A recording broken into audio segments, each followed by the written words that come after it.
కేవలం ఉద్యోగిని ఎక్కువ కాలం కొనసాగించడం వల్ల సర్వీసులో క్రమబద్ధీకరణ హక్కు ఏర్పడదు. బాంబే హెచ్సి స్వస్తి చతుర్వేది ద్వారా జూన్ 10, 2024 సాయంత్రం 5 గంటలు ఒక ఉద్యోగిని ఎక్కువ కాలం కొనసాగించడం వల్ల సర్వీసులో క్రమబద్ధీకరణకు ఎలాంటి హక్కు ఏర్పడదని బాంబే హైకోర్టు పునరుద్ఘాటించింది.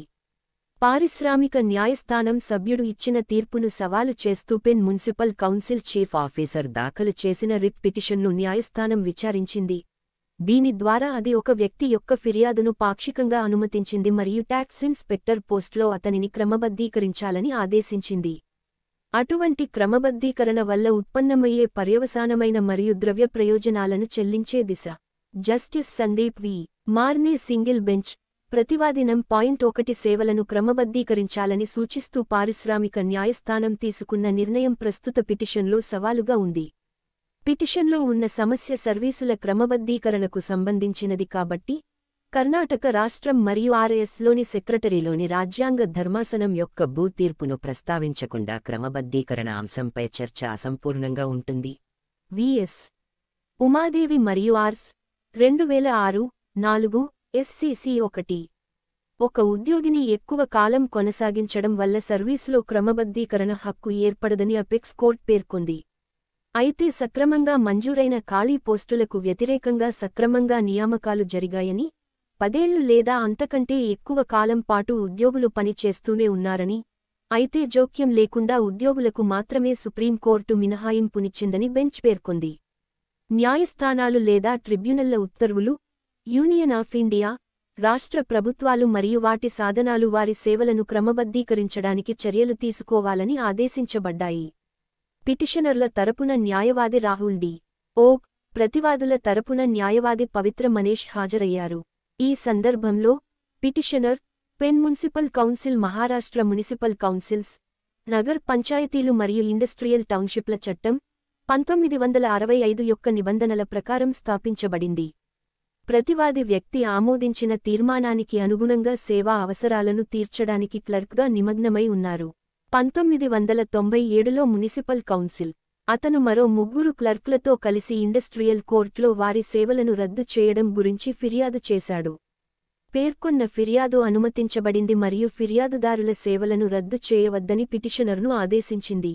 పారిశ్రామిక న్యాయస్థానం యొక్క అటువంటి ఉత్తర్వును అనుసరించి, ప్రతివాది యొక్క సేవలు క్లర్క్ పోస్ట్లో కొనసాగించబడ్డాయి. 2003లో తాత్కాలిక ప్రాతిపదికన 6 నెలల పాటు ట్యాక్స్ ఇన్స్పెక్టర్గా నియమితులయ్యారు. పిటిషనర్ ప్రకారం, అతను నిబంధనల ప్రకారం అర్హత పొందలేదు లేదా సాధారణ ఎంపిక ప్రక్రియ ఫలితంగా ఎంపిక చేయబడలేదు కాబట్టి అతను పేర్కొన్న పోస్ట్కు అర్హులు కాదు. అందువల్ల, అతని సేవలు 6 నెలల గడువు ముగిసిన తర్వాత రద్దు చేయబడ్డాయి మరియు బాధపడ్డాడు.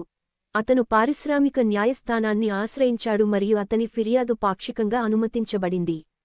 అందువల్ల, పిటిషనర్ హైకోర్టు ముందు ఉన్నారు. న్యాయవాది వాదనలను విన్న హైకోర్టు, పోస్టులు అందుబాటులో లేకపోతే క్రమబద్ధీకరణకు ఆదేశాలు జారీ చేయడం అనుమతించబడదని, అటువంటి ఆదేశాల ఆధారంగా మాత్రమే ఆదేశాలు జారీ చేయరాదని హరినందన్ ప్రసాద్లో అపెక్స్ కోర్టు తీర్పు చెప్పింది. రోజువారీ పందెం పెట్టే సంవత్సరాల సంఖ్య. ప్రతివాది యొక్క ప్రారంభ నియామకం సాధారణ నియామకానికి సంబంధించిన అన్ని హంగులను కలిగి ఉందని మరియు అతను వాస్తవంగా రెగ్యులర్ ప్రాతిపదికన నియమించబడ్డాడని, అతని పదవీకాలం 6 నెలలకు పరిమితం చేయబడింది. బహుశా జనరల్ బాడీ వ్యక్తం చేసిన నిరాధారమైన భయాందోళనల కారణంగా కోర్టు పేర్కొంది. 6 నెలల్లోగా భర్తీ చేయకుంటే ఆ పోస్టు రద్దవుతుందని మున్సిపల్ కౌన్సిల్ పేర్కొంది. వాస్తవంగా రెగ్యులర్ ప్రాతిపదికన చేసినప్పటికీ, నియామకం యొక్క పదవీకాలం 6 నెలలకు పరిమితం కావడానికి ఇది ఏకైక కారణం అని పేర్కొంది. ప్రతివాది నం. 1 నియామకం మంజూరు చేయబడిన ఖాళీ పోస్టుకు వ్యతిరేకంగా చేయబడింది.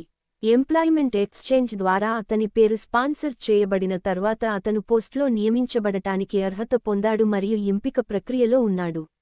నా దృష్టిలో అటువంటి నియామకాన్ని బ్యాక్డోర్ ఎంట్రీగా పరిగణించలేము.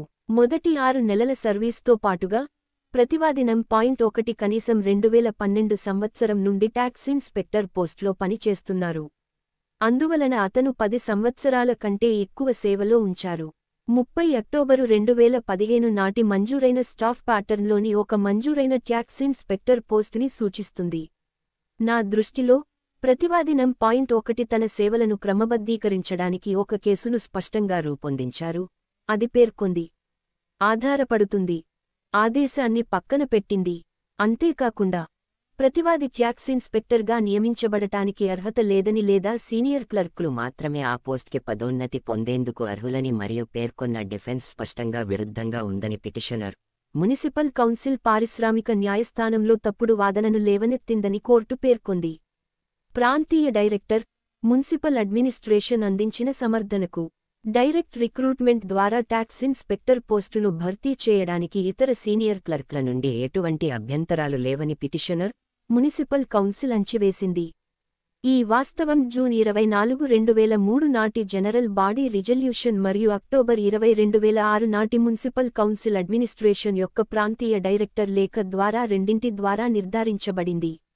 అందువలన పారిశ్రామిక న్యాయస్థానం ముందు పిటిషనర్, మున్సిపల్ కౌన్సిల్ లేవనెత్తిన వాదనలు స్పష్టంగా తప్పు మరియు మెటీరియల్ సమాచారాన్ని వారు పారిశ్రామిక న్యాయస్థానం నుండి అంచివేశారు అని కూడా పేర్కొంది.